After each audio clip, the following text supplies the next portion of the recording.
وہاں جا کر چندے کرتے ہیں تو اہل حدیث کے نام سے کرتے ہیں، پھر وہاں سے پیسہ لا کر یہاں حنفی مقلد بن جاتے ہیں اور پھر اہل حدیث کے خلاف ہی زہر اگلتے ہیں۔ اب ان کی چالاکی مکاری کا بھانڈا پھوٹ چکا ہے اور یہ سعودی گورنمنٹ بھی سمجھ چکی ہے، اور جس کا ان کو آگے انجام نظر آ رہا ہے، تو اپنی جاہل عوام کو بچانے کے لیے، اپنے فرقے کو بچانے کے لیے، انہیں دھوکے اور مغالطے میں رکھنے کے لیے یہ سب جملے بازی ہے۔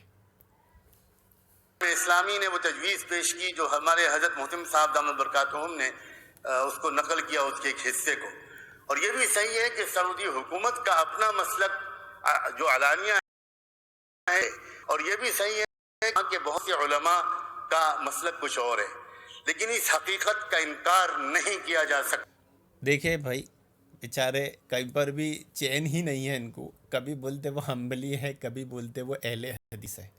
ارے بھائی، مذہب تو علماء سے ہوتا ہے نا، سیاست سے مذہب کیسے پتہ چلے گا؟ اور سیاست میں بھی تو ان کے علماء ہی ہیں۔ محمد بن سلمان ان کے بیٹے، وہ بھی تو عالم ہی ہیں، تو ان کے علماء کا مذہب تو اہل حدیث ہے۔ جب جیسے کہ انہوں نے کہا کہ وہاں کے علماء کا مذہب کوئی اور ہے، اہل حدیث کا نام لینے میں ان کو کانٹے آ رہے ہیں، ان کی زبان پاک ہو جائے گی، جو ناپاک زبان ہے نا اہل حدیث کا نام لینے سے پاک ہو جائے گی، اس لیے چاہتے نہیں کہ ان کی زبان پاک ہو۔ تو یہ کون سا ڈبل اسٹریٹجی ہے کہ وہاں کے علماء ہی گورنمنٹ میں ہیں اور وہ اہل حدیث ہے، تو پھر وہ حنبلی کیسی ہو گئی حکومت، ہے نا؟ یہ چمتکار، یہ جادو صرف کون دکھا سکتا ہے؟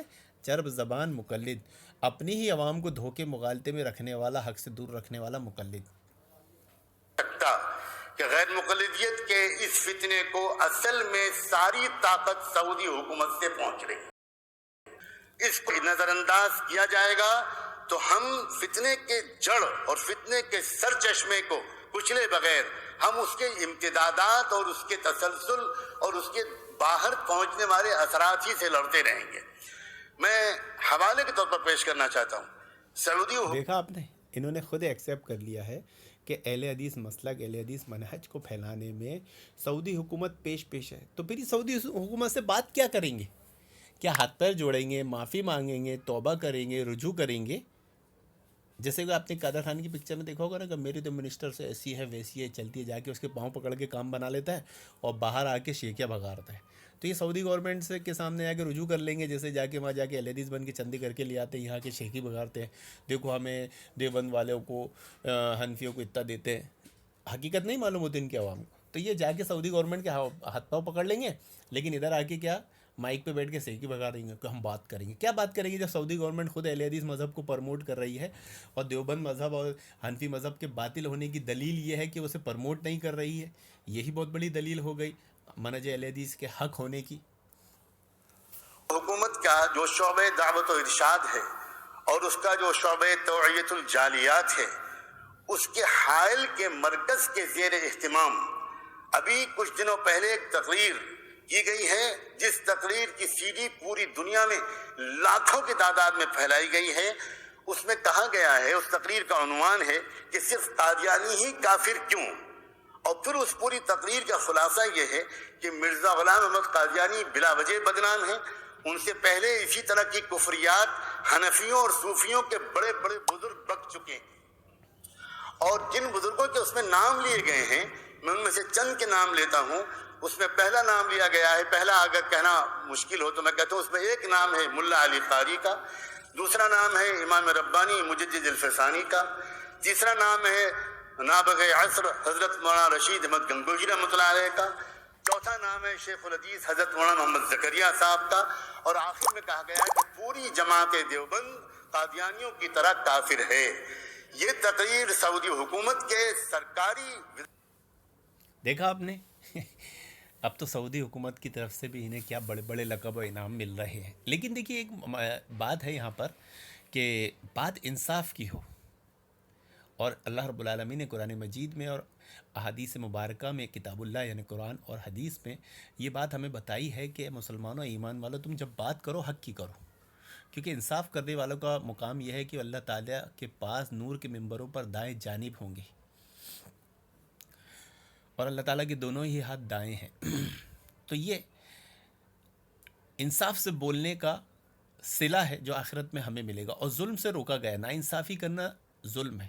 تو جو بات ہے حقیقت بات ہے کہ قادیانی کافر کیوں؟ کیونکہ قادیانی اصل میں جو عقیدہ بنایا ہے وہ دیوبندیوں کی کتاب آفتاب نبوت پڑھ کے بنایا ہے۔ اب قادیانی نے جس کتاب کو پڑھ کے اپنا عقیدہ بنایا ہے تو وہ کتاب لکھنے والے قادیانی کیوں نہیں؟ یہ تو بڑی ہی ناانصافی، بڑا ہی ظلم، بڑی ہی چوری، بڑا ہی دھوکہ، بڑا ہی مغالطہ ہے۔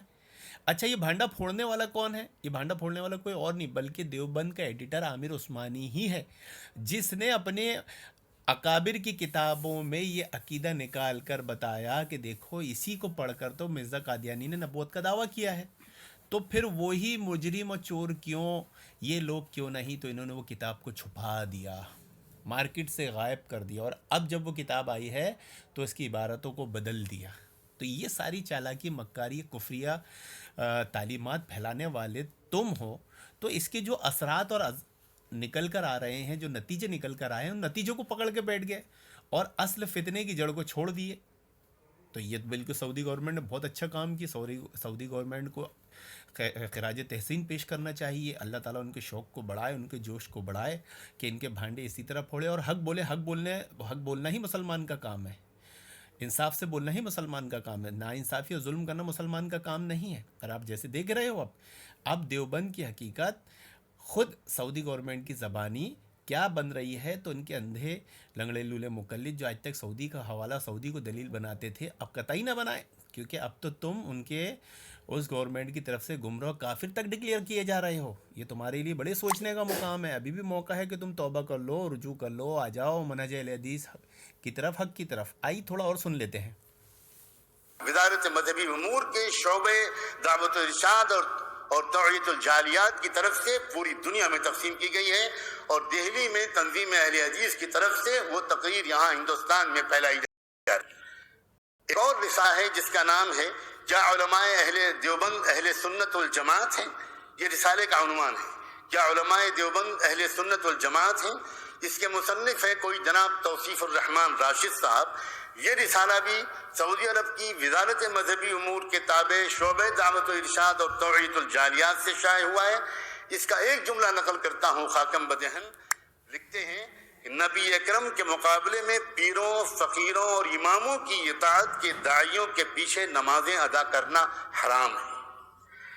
اور آگے لکھتے ہیں کہ ائمہ اہل سنت ان کو مرتدین میں شمار کر کے انہیں واجب القتل قرار دیتے ہیں۔ میں بہت زیادہ وقت نہیں لینا چاہتا، میرا اس موضوع پر تھوڑا سا مطالعہ رہا ہے، یہ فتنہ اصل میں چلایا کیوں جا رہا ہے؟ یہ چلایا حضرت مولانا ارشد میاں نے دامت برکاتہ انہوں نے دیکھا، لا علم، ان پڑھ مقلدوں، جذبات اور تعصب میں اندھے ہوئے مقلدوں، حسد اور بغض میں اہل حدیث سے بغض رکھنے والے مقلدوں، اب جس کو تم دلیل بناتے تھے سعودی کو، اب دیکھ لو اس کی طرف سے ہی تمہیں کیا انعامات مل رہے ہیں، کیا القاب مل رہے ہیں، کیا تمہاری حقیقت ہے؟ ابھی بھی موقع ہے، توبہ کر لو، رجوع کر لو، ضد اور ہٹ دھرمی چھوڑ دو۔ اور یہ حقیقت ہے، جتنی باتیں کہی گئی ہے تمہاری کتابوں میں، اور تم نے جو اکابروں کو اپنے عقیدے میں شامل کر کے ہمارے اکابروں کے مذہب پر ہے، تو اصل میں تم شیعت کی طرف ہو، شیعت تمہیں پروموٹ کر رہی ہے۔ کبھی شیعوں نے تمہیں مانا ہے کہ یہ مسلمان کیسے، ان کے عقائد، ان کی چیزیں تو ہماری جیسی ہے؟ تو خیر، بتانے کا مقصد تھا کہ اب سعودی کو دلیل بنانے والوں کی شامت سعودی سے آئی ہے۔ اللہ رب العالمین سے دعا کہ اللہ رب العالمین ان گمراہ فرقوں سے امت مسلمہ کی حفاظت فرمائے، انہیں ایک توفیق ہدایت دے کہ منہج اہل حدیث کو قبول فرمائے، آمین یا رب العالمین۔